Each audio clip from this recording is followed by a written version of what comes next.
Mire, Borges es una de las más efectivas máquinas del tiempo, pues así que vamos a adelantarnos, ¿no?, a 2026 para conmemorar el 40 aniversario del fallecimiento del escritor argentino más universal.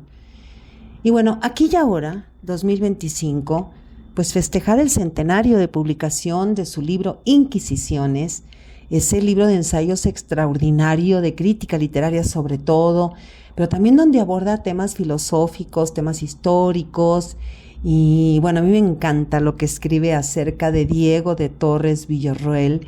Mire, escucha el lenguaje borgiano, es un fragmentito y es impresionante. Dice: sobre los días y las noches de don Diego de Torres, sobre cada una de las páginas que trazó, la sombra del maestro pasa con la altivez de una bandada y con la certeza del viento.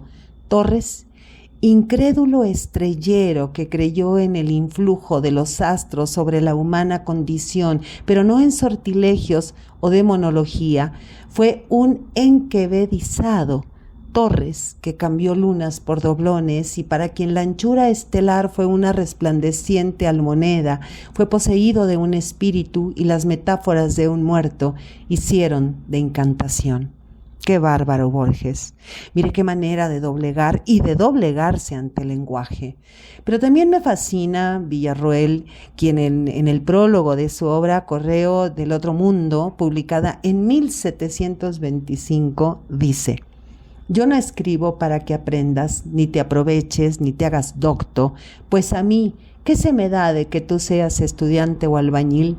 Yo escribo porque no tengo dinero ni de dónde sacarlo.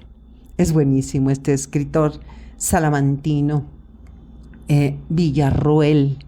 Él mismo dice que fue sucesivamente ermitaño, bailarín, alquimista, matemático, soldado, torero, estudiante de medicina, curandero, astrólogo y adivino. Y para muchos una poderosa leyenda que además Borges adoraba, Bueno, también este año, 2025, pues festejamos el centenario de publicación de su segundo poemario tan argentinísimo, titulado Luna de Enfrente. Y de ahí leo el poema Tarde Cualquiera. Esas tardes tan claras en casa de un amigo a la vera de Banfield, hube paz de suburbio. Vi la pampa tirada igual que un soguerío y el cielo azul y blanco como 9 de julio.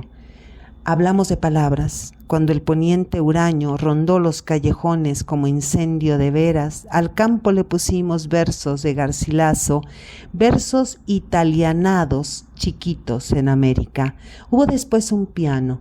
La hermana de mi amigo dramatizó el borroso sentido de la tarde, el flete, la payasa, sin amor, el cusquito, cavaron como penas la hora perdida y grande. La hermana de mi amigo es morena y hermosa, no estoy enamorado de ella.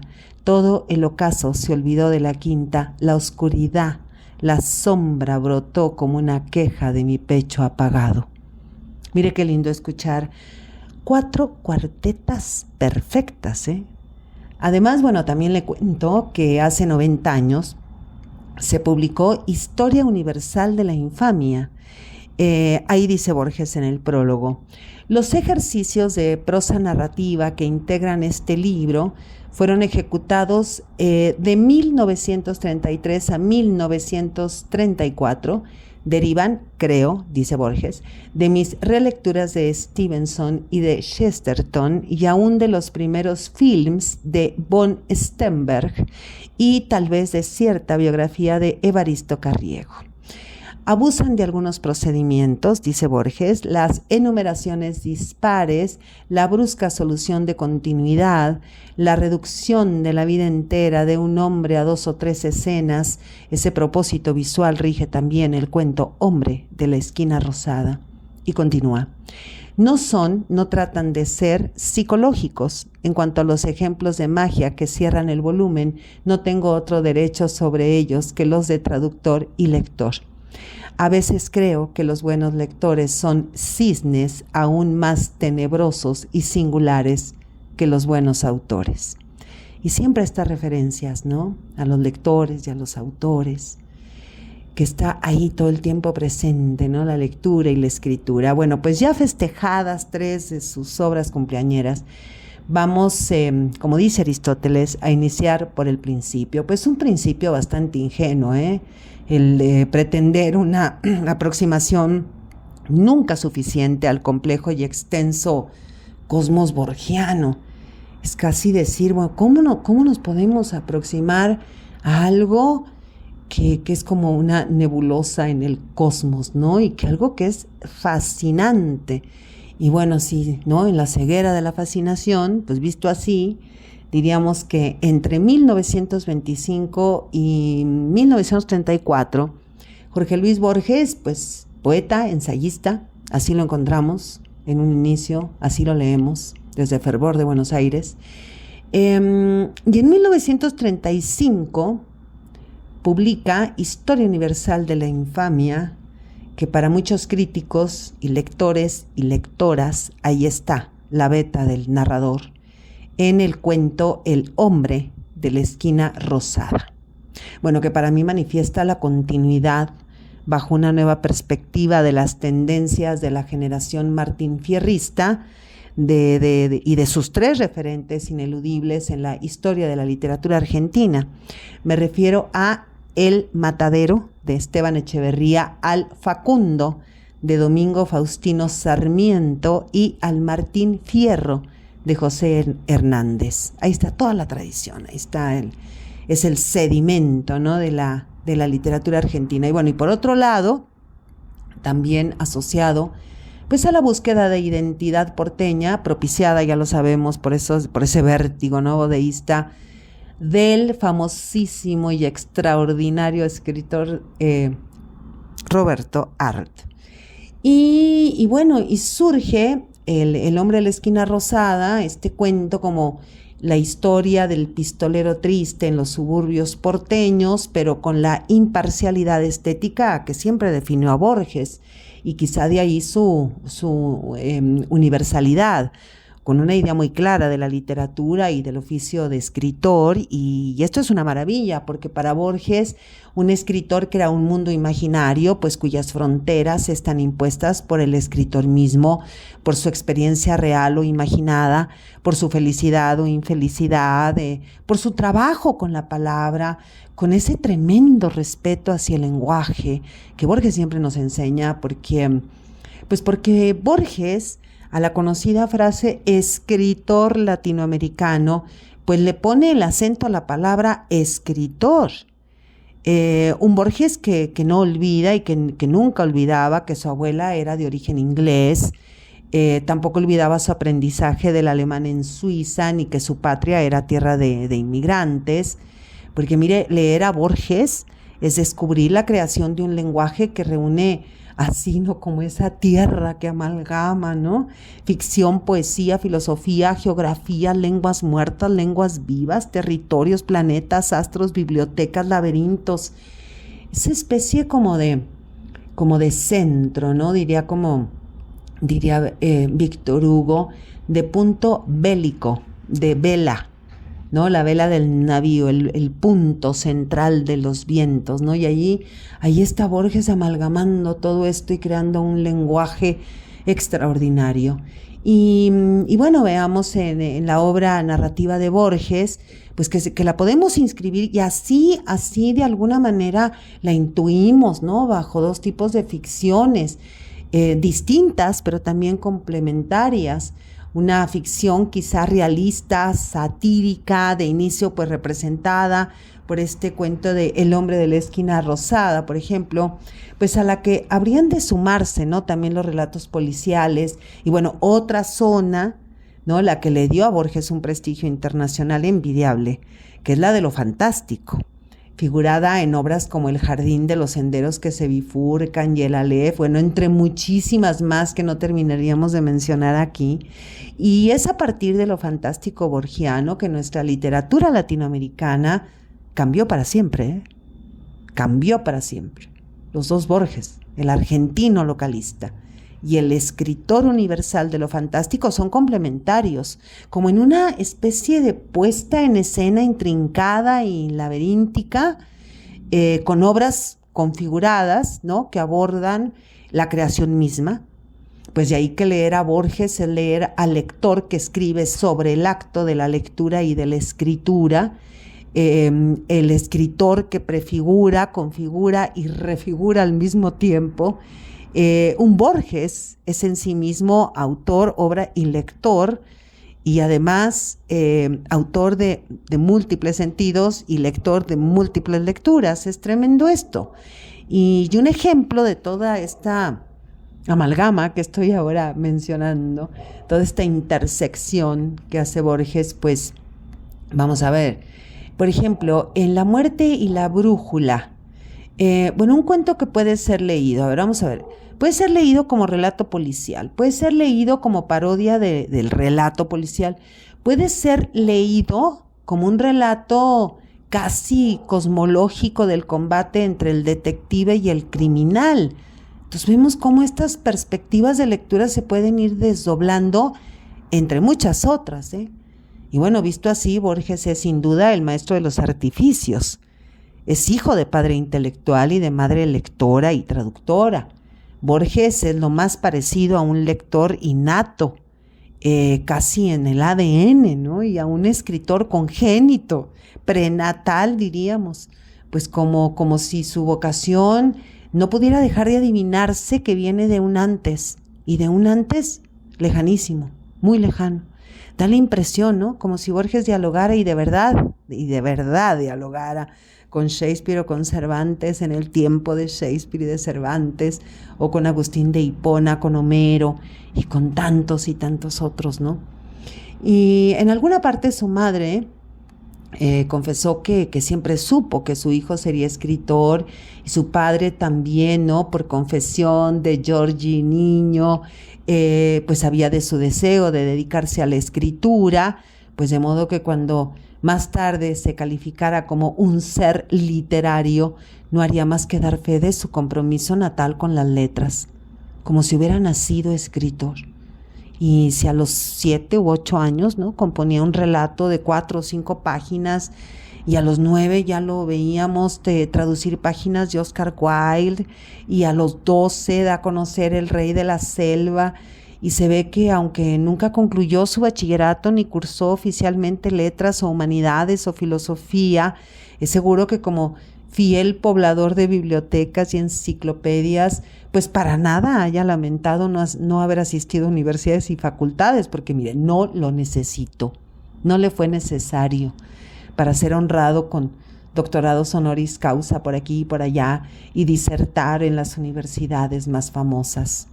Tiempo al tiempo y espacio al espacio del gran autodidacta magistral, pues que lamentablemente nunca recibió el premio Nobel, y esto es imperdonable. Esto nunca se lo vamos a perdonar a la academia, porque jamás olvidaremos que nadie llenará ese vacío de reconocimiento mundial del gran Jorge Luis Borges. Pero para eso estamos sus lectoras y sus lectores, para ponernos de pie y colgarle la medallita cada vez que abrimos y leemos una de sus obras magistrales.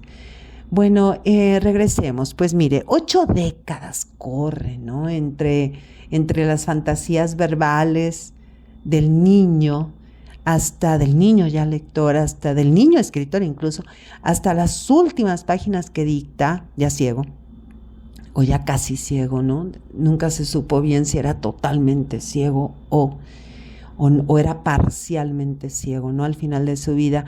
O sea que la idea hablada o escrita, o la inventiva literaria, el juego estético con la palabra, pues dura 8 décadas. 8 décadas de escritura, 8 décadas de lectura. Una inmensidad de tiempo que casi es nada. Fidelísimo a lo que parece su propia consigna vocacional, cuando dice Borges, ni un día sin una frase leída y quizá una frase escrita, ni un solo día sin hacer o pensar o soñar o hablar de literatura. Pues a lo que habría que agregar, en un balance muy justiciero, ya sin su presencia física, todas las lecturas y escrituras y diríamos soñaduras literarias inspiradas por su obra, que esto es tremendo, la concepción, pensar la concepción del arte como invención y creación de un orbe distinto del real. Pensamos en Borges. Yo diría que también pensamos a Borges en su gusto por los mecanismos de la literatura fantástica, lo pensamos en su ironía desesperanzada, ¿no? Y también afirmativa de que no podemos conocer nuestro destino. Lo pensamos cuando sentimos que estamos rodeados de sueños y que podemos ser solo el soñado, el soñador o el soñante, de que somos tan irreales como la ficción, de que el mundo es un caos que escapa a nuestras fallidas esperanzas de entenderlo o de ordenarlo. Y pues de que en medio de ese caos está nuestro incomprensible y absurdo existir, ¿no? Sometido a la muerte y a una fortuna o infortunio al azar, y que no estamos imposibilitados, por otro lado, de aceptar el valor de la grandeza, pero también de la bajeza. Y bueno, mire, Borges es ante todo un lector innato. Es un conversador libresco, irónico y además simpatiquísimo. Yo le invito a que escuche a Borges en entrevistas para que de alguna manera sienta cómo es tan próximo y al mismo tiempo lo sentimos tan cerca y al mismo tiempo tan complejo. Y esto lo voy a volver a mencionar más adelante porque es tremendo acercarse a Borges, ¿no? No sé, como que Borges propicia una combinatoria y sentimos como un efecto de admiración y al mismo tiempo de ternura y al mismo tiempo de ese intentar, ¿no? De captar todas sus ironías y de sentir ese placer intelectual y decíamos, ¿no? Su cercanía y al mismo tiempo una complejidad abrumadora, porque con qué maestría dialoga con los libros. Y esto le permite asumir la escritura como vida, como libro, como mito, como cosmogonía, porque pues Borges, antes que latinoamericano, me parece que es ante todo un escritor, y antes que escritor, pues es lector, y lector de escritores ya muy antepasados, dijéramos, pero que los traiga al presente y los lleva a un eterno universal, Borges es un hijo mental de libros, es padre de libros, hermano de libros. Y esta parte me encanta, ¿no? Porque parecería que es como un aleph, ¿no? Hermano de libros, abuelo de libros, pariente de libros. Y decimos, es que nace y se cría entre libros. Y vemos todas sus fotografías y leemos sus libros y lo vemos circular y discurrir, ¿no? Entre libros. Y además que también proyecta libros dentro de los libros y se oculta entre ellos y enriquece la literatura hispánica y enriquece la literatura universal y crea y se recrea a sí mismo, pero también a sus precursores. Y bueno, esto que sin duda acabo de hacer toda una oda, una apología, ¿no? Que pretendo, ¿no? Que justifique, pues decir, toda esa producción literaria de Borges como esa especie de matriz laberinto de la que nace un escritor que crea modelos con sedimentos de la tradición, admirando a grandísimos escritores y de algún modo también sentimos que intenta superarlos, aunque él diga que no. Pero sentimos ese intento y esa es una parte hermosísima de los grandes escritores, porque si no, no serían grandes escritores. Pocos como él habrán leído más literatura de todos los espacios y los tiempos y soñado la venidera. Pocos habrán escrito sobre libros lejanos o antiguos como Borges. Pocos habrán vivido literariamente en Islandia o en Troya, y pocos habrán habitado y celebrado más a la literatura como Borges. A Borges lo leemos en Hernández, en Lugones, en Schopenhauer, en De Keynes y de Stevenson, Shaw, Chesterton, Edgar Allan Poe, Henry James, Wells, Kafka, Quevedo, Gracián, Cervantes, Shakespeare, entre tantos otros, y parece que de los primeros retoma la precisión de la estructura, la técnica mesurada, depurada, y probablemente de los ingleses o de los franceses, o bueno, a veces uno dice, o vaya usted a saber de dónde, ¿no? Le venga el gusto por lo fantástico, las paradojas, lo inaudito sin asombro, la inducción, la deducción, y quizá de los alemanes le provengan los problemas metafísicos, la existencia de Dios, el sentido del universo, la falta de justificación del hombre en la tierra, la imposibilidad de conocer la existencia del tiempo, los clásicos. Y maravilloso porque los hace contemporáneos. Y bueno, sabemos, ¿no?, que los grandes clásicos siempre son los mejores contemporáneos, espejos, dobles y artificios, ¿no? Y Borges libera de prejuicios a retóricas muertas y enterradas. Y bueno, y como poeta, que le cuento, hay una dicción argentina y una poesía culta.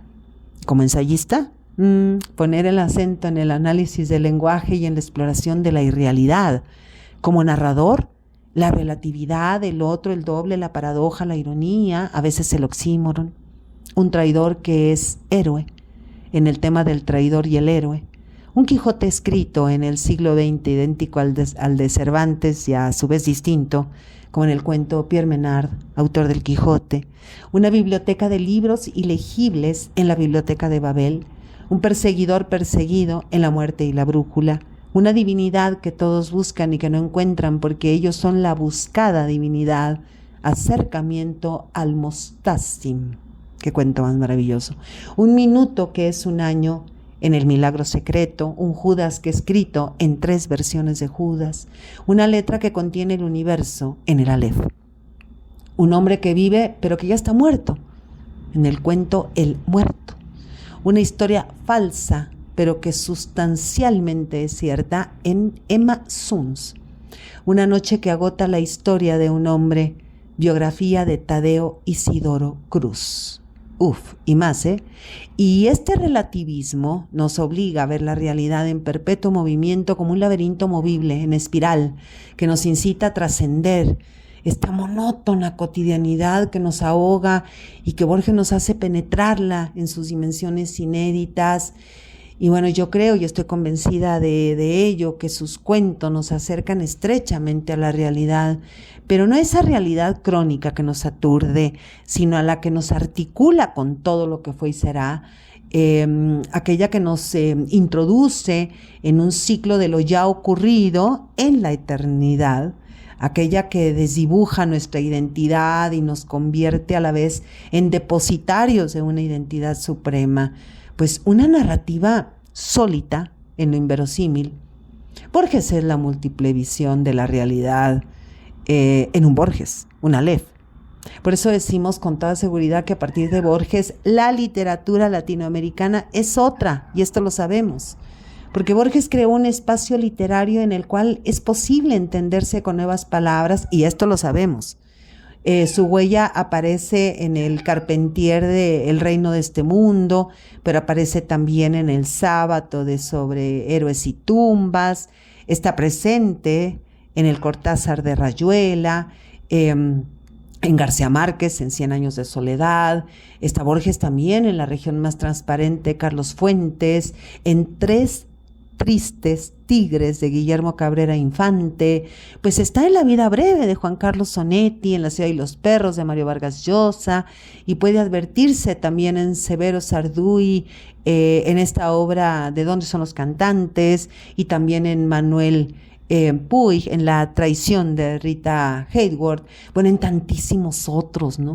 Y otras magnificencias, ¿no?, literarias latinoamericanas, y bueno, sin duda también grandes escritores de otros territorios, donde también aluden a Borges, y lo mismo podría decirse de la prosa ensayística o de la poesía, porque Borges está en Octavio Paz, está en Nicanor Parra, en Homero Aridgis, en Guillermo Sucre, en tantos otros. Mire, es que Borges es como la filigrana que por transparencia se puede encontrar en el papel en que escriben hoy las mejores escritoras y los mejores escritores latinoamericanos y de otros lares, escritores también europeos, escritores mundiales, de la literatura universal, contemporánea, y si se dice universal en el sentido de que es global, y si se dice latinoamericano, es para llegar a la última paradoja.